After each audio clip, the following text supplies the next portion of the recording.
should individual Christians and churches comply with government mandates during this COVID-19 season? Welcome to a special edition of Truth Talk with Ed Skipper. Listen to the words of the Apostle Paul as he wrote to Titus in Titus chapter 3, verses 1 and 2. Remind the people to be subject to rulers and authorities, to be obedient, to be ready to do whatever is good, to slander no one, to be peaceable and considerate, and to show true humility toward all men. And so we see that we are, as believers, to be in submission to government, as Romans 13 and 1 Peter 2 also tells us. But are there exceptions to that?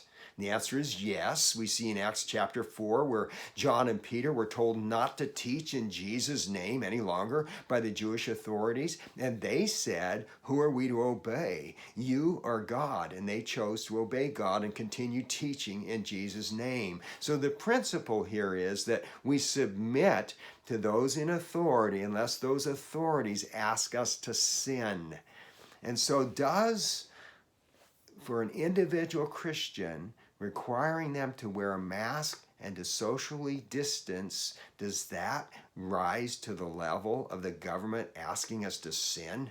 Most certainly not. The more complicated question, what about churches? When the government says there's a limit on the size of your gathering and that you have to wear masks and socially distance and you may have to meet outside or go online or meet in smaller groups, does that raise to the level of the government saying we're asking you to sin?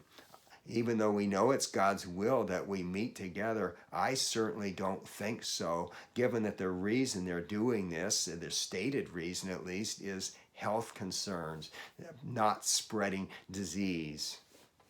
Now, I think it's important to remember that submission is only submission when it's something we would not do on our own. In other words, because we don't agree with something the government is saying, doesn't mean we should not submit to them. That is what submission is about, is doing what we don't agree with.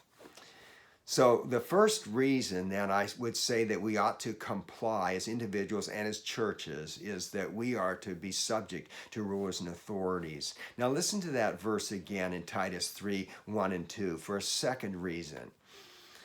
Remind the people to be subject to rulers and authorities, to be obedient, to be ready to do whatever is good, to slander no one, to be peaceable and considerate, and to show true humility toward all men. So we see that we are supposed to be peaceable and considerate. In other words, we are to love our neighbor as ourself.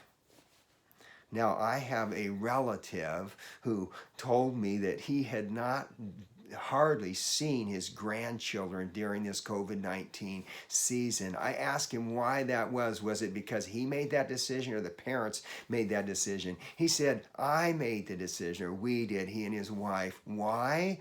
Not only does he not want to get the disease, but he said, I want to do my part in not spreading this thing. And when I heard that, I thought, that sure seems like a Christian attitude to me, a loving your neighbor, a being considerate kind of an attitude. Now, there's a third reason I think compliance would be a good thing, and that is our witness to the world. When I hear of churches like we have one in Oregon that meet against the government mandates. In this church in Oregon, there has been over 200 cases traced to this church of COVID-19. That breaks my heart. When we have epidemiologists and people who specialize in the spread of disease telling us that this is a serious concern and that there are things that we can do that are effective, and Christians and churches say, we don't believe you, I don't think that is a very good witness to our world. There are people suffering because of this COVID-19. People, for example, businesses that have gone out of business, and people who have lost their jobs, and parents who are struggling to have their kids at home and try to work, and all kinds of suffering as a result of this. What kind of a look is it to the world when we say we can't be inconvenienced as Christians? We won't comply. I personally don't think that's a very good witness to our world. Ultimately, for you and I, it comes down to this. One day we'll give an account for our lives before Jesus.